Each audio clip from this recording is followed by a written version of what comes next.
Renault Arkana show car is a distinctive coupé crossover that meets new worldwide demands and expectations of our customers.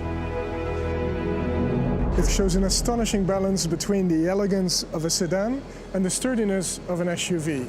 As such, it's innovative in this new segment, and it can be used for off-road and on-road, town and country, winter and summer travel.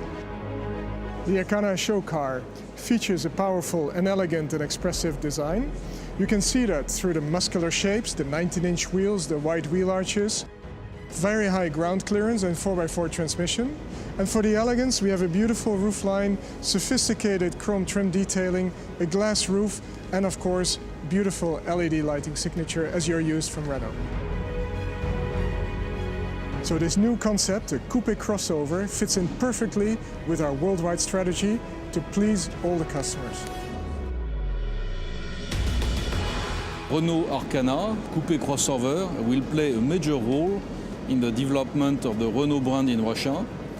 We have the ambition for Renault brand to take 10% of the Russian market, which itself will represent the first market of the Group Renault worldwide. So this is a clear contributor to the growth of the company. And this car will be made in a Moscow plant, which is adding also an opportunity in terms of manufacturing operations. But Renault Arkana will also grow in other regions of Renault, especially in Asia. So today it's a very important day with this world premiere, and I wish long life to Renault Arkana.